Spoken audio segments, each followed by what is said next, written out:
This is the Hidden Killers podcast with Tony Brueski, featuring former FBI Special Agent and Chief of the Counterintelligence Behavioral Analysis Program, Robin Dreeke. The Suitcase murderer, Sarah Boone. We've been talking about her for quite some time now. Of course, her boyfriend, George Torres Jr., he passed away because she zipped him in a suitcase while they were playing, quote, hide and seek. She got drunk, went to bed, said, "Oh, I didn't mean to do this at all," walking away and taunting him and passing out. She's about to go to trial, and her letter, her plea for an attorney after 8, she found some success in it. She has a new attorney that is going to be representing her in court, which is going to be interesting. Joining me to discuss, Robin Dreeke, retired FBI Special Agent, Chief of the Counterintelligence Behavioral Analysis Program. What's your reaction to the new attorney who, basically saw the ad for Star Search and said, "Sign me up, Ed"? Well, her ad worked. She knew that whatever she writes in jail is public knowledge, and so she got free advertising. And this guy took the bait for free advertising marketing for him. From what I understand, he's going to try for the battered spouse, battered partner syndrome as a defense. It's a stretch because stupid is as stupid does. And when you videotape you being drunk and killing your boyfriend in a suitcase, and then when you throw on top of that her 911 call with zero effect, as we talk in our behavior stuff, and she uses the language herself saying, "I put him in the suitcase," not he got in the suitcase, "I put him in the suitcase." And then you listen to his calls and pleas to please let out as he dies in front of her, as she's passed out from alcohol. Because once again, Tony, we have the case of if she only drank more, it would have gone even much better. In this case, I'm wondering, maybe it would have, honestly. Like, what if she had drinking more? Would she have gotten to an emotional state of like, "Oh, I remember the good times. Let me unzip you"? Or the only possible case where I would say maybe, because it clearly didn't end well the way she was. You barely make a good point there, because when she was on the video recording herself, she was slurring a lot of her words. She was very inebriated. And if she had gotten so drunk that she had an inability to zip that suitcase closed, this never might have happened. It may be the only case ever where, had she drinking more, this would have turned out better. That's of any At least case. To be alive. But it's so just bizarre. I mean, she plays the role of I was passed out. I didn't realize this happened. And I don't know. I mean, maybe she didn't. At the end of the day, if she was sober, I don't think she probably would have done this.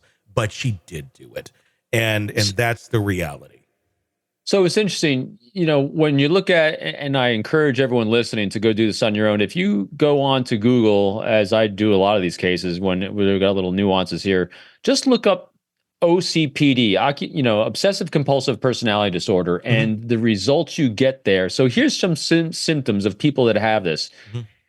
Being stubborn, having difficulty working with others, being fixated on a single idea, having difficulty coping with criticism, being unaware of their own emotions, valuing accomplishment over fun. So that's just kind of a list. So think about her and her hard time she's having with her attorneys that she kept firing. Her stapling her own clothes against the rules, trying to alter the look that she has in the courtroom. She is constantly thinking herself smarter and better than everyone else, and getting very stubborn and even non-compliant around it. And then the fact that both of them have had charges that they charge each other with, hurting each other. So it was a violent relationship as well from court records. You have, this diagnoses, non-clinical observation of obsessive compulsive personality disorder, which, if you keep escalating that, bad things can happen. And they had an arc together of violence. And so you throw the fuel on the fire of alcohol, lower inhibitions, and that kind of personality, and you got a recipe for this nightmare. Yeah. And the fact that she thought it was a great idea to videotape it as well, which I find just insane. But again, probably at that moment, she wasn't thinking he was going to die. She thought, "Oh, I'll look back on this and laugh at it later." Yeah, in court you will. Yeah, I mean, she was her own worst enemy. Yeah. I mean, so you think about it. So if you didn't have that video, you wonder would this even have made the news? That you have a couple that just is doing stupid things and they zip each other in a suitcase and they had a night of drinking and he dies accidentally. Yeah. With the 9th attorney who has now signed on for this, we are roughly 30 days, give or take, from the actual trial starting. Do you think we're going to see the 9th attorney make it the 30 days to court, or is this going to still be Sarah Boone representing herself once we get there? That's interesting, isn't it? Mm-hmm. Well, we have a pattern of behavior, don't we? Yeah, just a little. If I was in Vegas, I'd be betting he's gone. I would too. And I would imagine, I think there maybe the strategy there of she's going to try and fire him right before the case, or he withdraws right before the trial itself starts, and hoping that she's going to get some sort of delay. I don't think the judge is going to take it, though. I don't. But we'll see. It's, looking at her in the courtroom, I've watched a lot of video on her.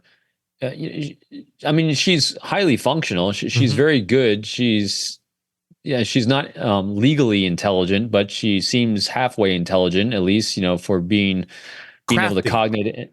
Yeah. And so crafty is a good way to put it. And so it'll be interesting to see if she's actually learned. And like, again, even if you have obsessive compulsive personality disorder, she's has the ability to learn. And so if she's learning in an arc of learning and realizing and having aha moments that actually need an attorney, and maybe the reality of what is transpiring, it will hit her. Because everything she said, like most of the people we've talked about in the cases that we cover, the entire focus is on her. Me. Well, that could actually help her want to keep the lawyer, because if her focus is on her and life in jail, and if she doesn't have an attorney, she's going to spend a lot of time in there. Maybe she'll decide to keep him. I don't know. We'll see. Do you think she learned from her mistake or from firing the last 8? Because this was the first time between 8 and 9 where the judge was like, no more. It's up to you now. And that was the first time that we saw her in court going, I don't know what I'm doing. I don't know, because she was forced to be there. Did that getting her feet to the fire like that, did that make her learn a little bit? I have a theory. Yeah. So one thing that we've seen with her is, and with people like this, is a massive need for control. Matter of fact, so much so that she wanted to control her boyfriend by putting him in a suitcase. Is that not an ultimate form of control? Yeah. So think about this. So here's my thought experiment on this one. She was assigned her attorneys, 8 of them. She took control, put out an ad, and she has him. There might be a chance she keeps him because she feels she's in control. I think you got a point there. You like that one? I do like that one. All right, true crime addicts, let's cut the crap. You're knee-deep in the gory details of your favorite podcast when suddenly a commercial hits like a bad meal. Seriously? You deserve better. Upgrade to True Crime Today Premium Plus on Apple Podcasts, where you can binge without those annoying ads. Plus, get extended interviews that go deeper into the darkness and early access to episodes so you can be the first to know. It's like trading up from fast food to fine dining, but with more blood. So, go ahead. Search for True Crime Today Premium Plus on Apple Podcasts. Subscribe and feast on the good stuff.